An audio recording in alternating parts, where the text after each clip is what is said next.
Slut nu! Du ska bort härifrån! Welcome dear awkwards. आज हम देखने वाले हैं एविल। मूवी की शुरुआत में एरिक नाम का एक जवान लड़का दिखाया जाता है जो कि अपने किसी दोस्त के साथ लड़ाई कर रहा है। किसी छोटी मोटी बात के लिए एरिक ने अपने दोस्त को पीट पीट कर उसका भरता बना दिया है। अब बाकी के उसके सभी दोस्त खड़े होकर सब कुछ देखते रहते हैं। एरिक के डर से तो कोई लड़ाई करने की कोशिश भी नहीं करता क्योंकि एरिक हमेशा ही लड़ाई के मामलों में आगे रहता है। इसके बाद प्रिंसिपल एरिक को बुलाता है और बोलता है, मैं तुम्हारी हरकतों से बहुत तंग आ चुका हूँ और इसलिए मैं तुम्हें अभी के अभी स्कूल से निकाल रहा हूँ। घर पहुंचकर अभी तो एरिक का सौतेला बाप एरिक की खूब पिटाई करने वाला है क्योंकि उसको गलत कामों की वजह से स्कूल से निकाल दिया गया है। हालांकि उसकी असली माँ को इस बात से कोई दिक्कत नहीं होती कि उसका पति एरिक की पिटाई कर रहा है, क्या कर रहा है। उसके हिसाब से तो ऐसे करने से एरिक अपनी गलतियों को ठीक करना सीखेगा। अब इसके बाद एरिक की माँ एरिक को किसी से मिलवाती है कि बेटा इनसे मिलो, ये मेरे दोस्त हैं गुनार और ये एक वकील है। अब गुनार एरिक को अपना बिजनेस कार्ड देते हुए बोलता है, बच्चे अगर तुम्हें कभी कोई जरूरत हो तो तुम मुझे कॉल कर सकते हो। अब एरिक थोड़ी उलझन के साथ कार्ड को देखता है। फिर गुनार के जाने के बाद एरिक की माँ बोलती है, एरिक मुझे इस बात का बहुत बुरा लगा कि तुम्हारे गलत कामों की वजह से तुम्हें स्कूल से निकाल दिया गया है। वो आगे बोलती है, मैंने तुम्हारा एडमिशन अब एक नए स्कूल में कर दिया है। एरिक की माँ ने एरिक का एडमिशन स्टेनबर्ग स्कूल में कराया है और ये एक बोर्डिंग स्कूल है जहाँ सिर्फ लड़के पढ़ते हैं।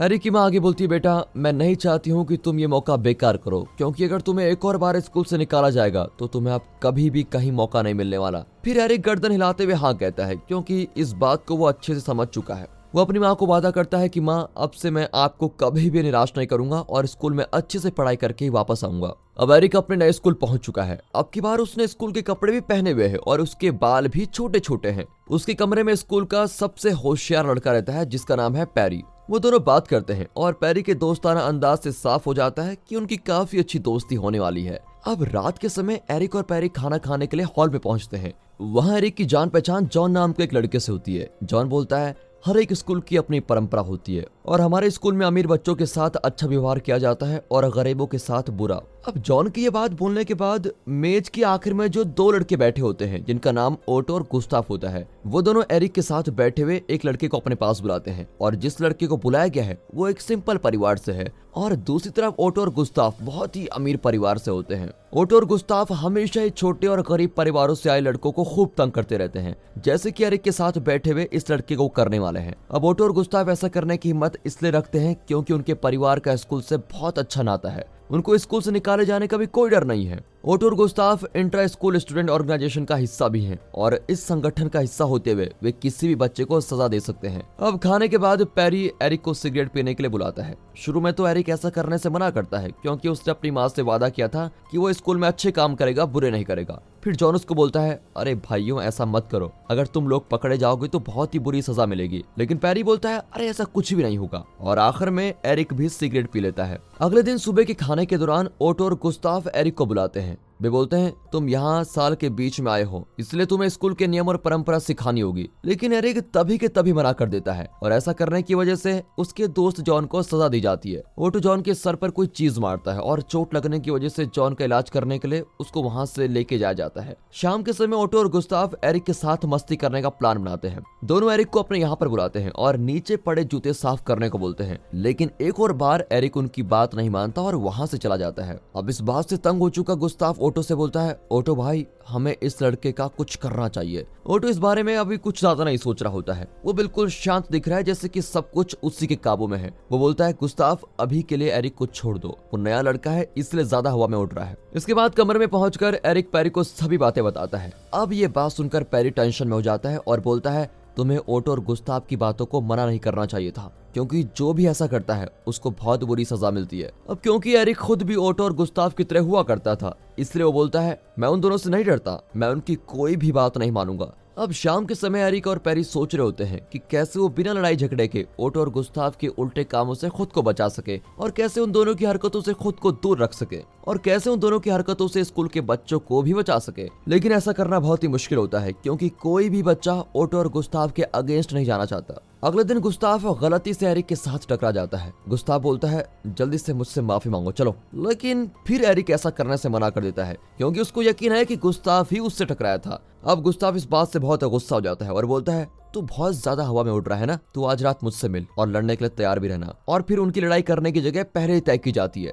पैरी बताता है ओटो और गुस्ताव कभी भी साफ तरह से नहीं लड़ते हैं। वो पक्का अपने दोस्तों को बुलाएंगे और सभी मिलकर तुम्हारी पिटाई करेंगे। उस रात एरिक लड़ाई करने के लिए तो आता है, लेकिन उसको अपनी माँ का किया वादा दोबारा याद आ जाता है कि वो अपनी पढ़ाई पर ही ध्यान देगा और स्कूल से अच्छे से वापस आएगा। अब एरिक के कमरे में पहुंचने के बाद पैरी बोलता है, एरिक आओ तुम्हारी टेंशन दूर करने के लिए थोड़ी देर सिगरेट पी लेते हैं। लड़ाई करने वाली जगह पर ओटो और गुस्ताव काफी देर से एरिक का इंतजार कर रहे होते हैं, लेकिन एरिक वहां पर आता ही नहीं। इसलिए ओटो समझ लेता है कि एरिक तो बहुत डरपोक है। वो बोलता है ये एरिक तो चूहे की तरह डरपोक है। उसकी ये बात सुनकर वहाँ सभी लोग ओटो की जय जय करने लगते हैं। अगले दिन ओटो उन सभी बच्चों का नाम लेता है जो कि बार बार उनकी बातें मानने से मना कर देते हैं। उन बच्चों में से एक बच्चा एरिक भी है। अब स्टूडेंट काउंसिल का हेड होने के नाते ओटो एरिक को 1 महीने के लिए सजा देता है। 1 महीने तक स्कूल के अलावा कहीं नहीं जा सकता और साथ ही उसको स्कूल के चारों तरफ 1 मीटर गहराई खोदनी होगी। एरिक को खोदने वाले काम में बहुत ज्यादा टाइम लग जाता है, इसलिए जब उसका काम खत्म होता है तब तक सभी लोग खाना खाने जा चुके होते हैं और एरिक को अकेले बैठकर खाना खाना पड़ता है।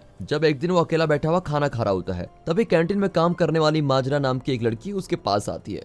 देखने में तो लग रहा है कि वो एरिक को पसंद करती है। वो बोलती है तुम्हें देखकर मुझे अपने भाई की याद आती है। वो आगे बोलती है तुम्हारा एटीट्यूड भी मेरे भाई की तरह है, तुम दोनों ही किसी के सामने नहीं झुकते हो। अब खाने के बाद एरिक छुपकर हमेशा सिगरेट पीता है। ऐसे ही एक दिन वो खड़ा हुआ सिगरेट पी रहा होता है, तभी वहाँ पर माजरा आ जाती है। वो बोलती है तुम्हें सिगरेट नहीं पीनी चाहिए, वो सेहत के लिए बहुत बुरी होती है और इसकी वजह से तुम्हारे मुंह से गंदी स्मेल भी आ रही होगी। ये बोलते ही माजरा एरिक को किस करने लगती है और उसको जोर से गले भी लगा लेती है। दोनों को पता है कि स्कूल के नियमों के हिसाब से स्कूल में काम करने वाले और पढ़ने वाले बच्चों के बीच ऐसा कुछ भी नहीं हो सकता। ऐसा करने पर दोनों को बुरी सजा मिल सकती है। ऐसा करने वाले बच्चों को स्कूल से भी निकाला जा सकता है और स्कूल से नौकरी कर रहे उस इंसान को तभी के तभी नौकरी से निकाल दिया जा सकता है। लेकिन ये सब जानने के बाद भी एरिक और माजरा नियमों की परवाह नहीं करते। अब क्रिसमस की छुट्टियों पर एरिक अपने घर आता है। उसकी माँ उसका प्यार से स्वागत करती है, लेकिन एरिक का सौतेला बाप ऐसा कुछ भी नहीं करता। उसका सौतेला बाप पूछता है एरिक तुम्हें स्कूल में इतनी सारी सजा क्यों दी जा रही है,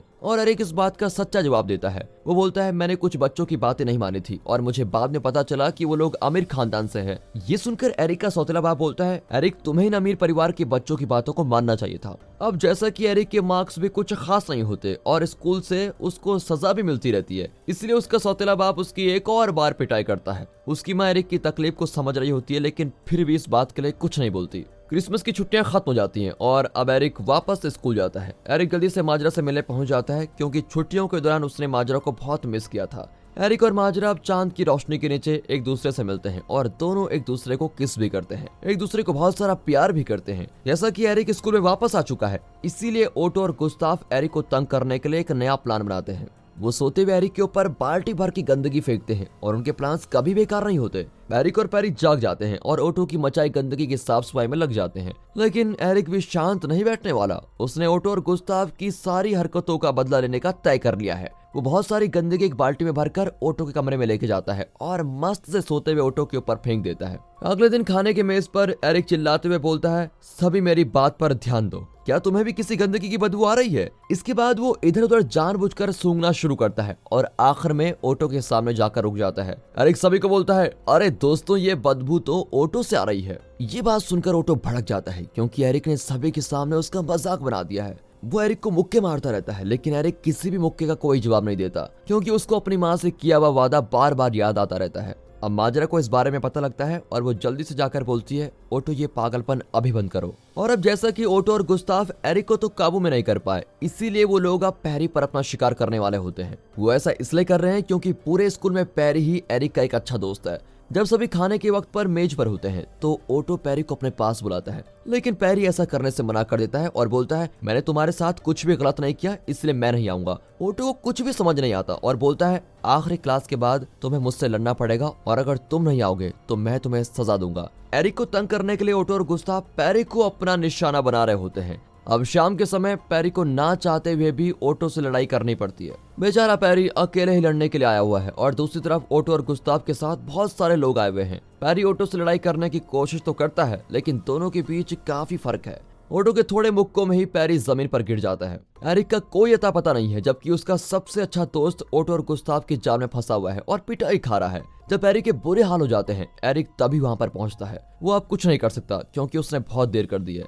अब एरिक पैरी को कमरे में लेके जाता है और उसके जख्मों पर इलाज करता है। इसके बाद एरिक पैरी को आराम करने देता है और खुद कमरे से बाहर चले जाता है। वो माजरा से मिलने जाता है और दोनों सुबह तक एक दूसरे को प्यार करते हैं। अब सुबह के समय दिखाते हैं तो एरिक पैरी की हालत के बारे में चिंता करते हुए जल्दी से अपने कमरे में जाता है। वहाँ पहुंचकर एरिक हैरान हो जाता है, सारा का सारा कमरा खाली पड़ा है। पैरी वहाँ से जा चुका है। पैरी अपनी सभी चीजें भी साथ लेकर गया है, जिसका मतलब साफ है कि वो इस स्कूल में कभी वापस नहीं आएगा। पैरी ने एक खत छोड़ा है जिसमें उसने अचानक चले जाने का कारण भी लिखा हुआ है और माफी भी मांगी है। पैरी ने लिखा है, एरिक तुम एक अच्छे दोस्त हो। मैं दिल से चाहता हूँ कि तुम ओटो और गुस्ताव के खिलाफ लड़ते रहो और इस स्कूल में चल रहे इन गलत कामों को रोक दो। एरिक लेटर को पढ़कर होश में आता है और अपना असली रूप दिखाने का तय करता है। वो पैरी और बाकियों के साथ की गई हरकतों का अब बदला लेना चाहता है। वो खाने वाली मेज पर जाता है और गुस्ताव से बोलता है, मैं तुमसे लड़ना चाहता हूँ, तुम मुझे 1 घंटे में बाहर मिलो। अब एरिक अकेले गुस्ताव और ओटो के सबसे ताकतवर आदमी वॉन से लड़ने लगता है।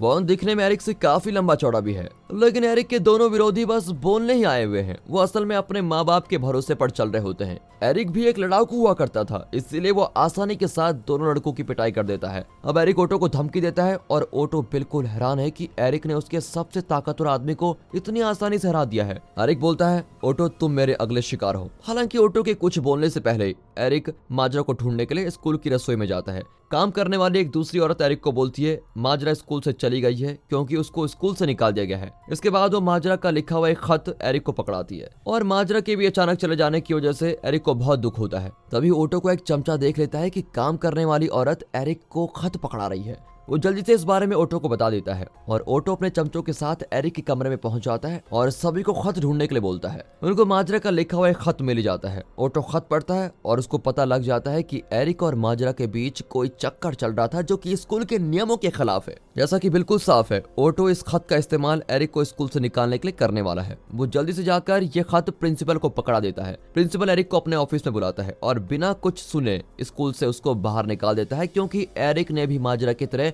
बहुत बड़ा गुनाह किया है। एरिक शांति के साथ अपनी सजा को मान लेता है। हालांकि वो प्रिंसिपल से बोलता है, प्लीज आप मुझे ये खत वापस कर दो, मेरे पास माजरा की यही एक निशानी है। लेकिन प्रिंसिपल ऐसा करने से मना कर देता है और खत को ड्रॉर में डाल देता है। अब एरिक ने फैसला ले लिया है कि वो स्कूल से जाने से पहले ओटो से बदला लेकर ही रहेगा। अब उसको स्कूल से निकाले जाने का भी डर नहीं है, क्योंकि उसको स्कूल से ऑलरेडी निकाल दिया गया है। इसके कुछ समय बाद एरिक को ओटो अकेले जंगल में मिलता है। वो जल्दी से एक डंडा उठाकर ओटो को मारने वाला होता है, लेकिन ओटो तभी के तभी अपने घुटनों पर बैठ जाता है। वो बड़ी आराम से एरिक की बात मान रहा होता है। ओटो घबराया हुआ दिख रहा है और बोलता है, एरिक तुम मुझे मत मारो, इसके बदले में मैं तुम्हें $10,000 दे दूंगा। लेकिन एरिक बोलता है, मुझे तुम्हारे पैसे नहीं चाहिए। और जैसे ही वो ओटो को मारने वाला होता है, ओटो रोने लगता है और बोलता है, एरिक मैं तुम्हारे हाथ जोड़ता हूँ, प्लीज तुम मुझे मत मारो। इसके बाद ओटो उल्टी कर देता है और फिर एरिक उसका मुंह पकड़ते हुए बोलता है, मैं तुम्हें नहीं मारने वाला हूँ, क्योंकि मैं तुम्हारी तरह नहीं हूँ, मैं कमजोर लोगों को नहीं दबाता हूँ। इसके बाद एरिक स्कूल वापस आकर अपनी चीजें पैक करने लगता है, लेकिन तभी उसको गुनार की बात याद आती है। गुनार ने बोला था कि तुम्हें कभी भी कोई जरूरत पड़ेगी तो तुम मुझको फोन कर लेना। एरिक जल्दी से गुनार को कॉल करता है और कुछ समय में ही गुनार उस स्कूल में पहुंच जाता है। अपनी मुसीबत गुनार को बताने के बाद एरिक वापस प्रिंसिपल के पास जाता है, जो कि टीचर्स वाले कमरे में बाकी सभी के साथ खा पी रहा होता है। एरिक बोलता है, प्लीज आप मुझे स्कूल से मत निकालो और मुझे मेरी माजरा का खत वापस दे दो। शुरू में प्रिंसिपल इस बात के लिए मना करता है, लेकिन गुनार वहां पर आता है और प्रिंसिपल को धमकाता है कि अगर तुम एरिक की बात नहीं मानोगे तो ये बात सभी जगह पहुंच जाएगी कि यहाँ के अमीर बच्चे गरीब बच्चों के साथ बुरी हरकतें करते हैं। स्कूल का प्रिंसिपल इस सब के बारे में अच्छे से जानता है, लेकिन उन अमीर बच्चों के माँ बाप के साथ उसकी दोस्ती अच्छी है, इसलिए उन बच्चों के खिलाफ वो कुछ नहीं करता। अब ये बात सुनकर प्रिंसिपल के पास भी कोई चारा नहीं बचता और उसको एरिक की सभी बातें माननी पड़ती है। ओटो जिस काउंसिल में बच्चों को सजा देता है, प्रिंसिपल को उस काउंसिल को भी बंद करना पड़ता है। अब एरिक गुनार का बहुत एहसानमंद होता है, क्योंकि उसकी वजह से एरिक को वापस स्कूल मिला है और ओटो के चलाए नियमों को वो बदल पाया है। एरिक स्कूल में बचे हुए अपने दिन शांति से गुजारता है और आखिर में उस स्कूल से पढ़ाई करके पूरी कर लेता है। उसकी माँ उस पर बहुत गर्व करती है। साथ ही उस स्कूल में जो भी एरिक ने पाया उसके लिए भी एरिक की माँ बहुत खुश है। हालांकि उसका सौतेला बाप अभी भी खुश नहीं है, क्योंकि एरिक के एटीट्यूड की वजह से उसको कम मार्क्स दिए गए हैं। जैसे एरिक का सौतेला बाप उसकी पिटाई करने के लिए चीजें निकाल रहा होता है, एरिक भी इस गलत चीज के खिलाफ बोल देता है। इस घर में ये सब आखिर कब तक होगा? इसके बाद एरिक अपने सौतेले बाप को अपने घर से बाहर निकाल लेता है। कुछ समय बाद एरिक पैरी से मिलता है, जो कि अपनी पढ़ाई करने के लिए किसी दूसरी जगह जा रहा है। दोनों एक दूसरे को वादा करते हैं कि वो एक दिन जरूर मिलेंगे। और दोस्तों, इसी के साथ ये मूवी यहाँ पर खत्म होती है। दोस्तों अगर आप एक ऐसी स्टोरी देखना चाहते हैं जिसमें एक गरीब लड़के को एक काले रंग के लड़के को भेदभाव करके स्कूल से निकाल दिया गया था और फिर कैसे वो दुनिया का सबसे बड़ा न्यूरोसर्जन बन गया, देखिए इस मूवी में Ted hands the Ben Carson story. बाकी मिलते हैं अगली वीडियो में, तब तक के लिए गुड बाय, अपना ख्याल रखेगा and finally thanks for watching.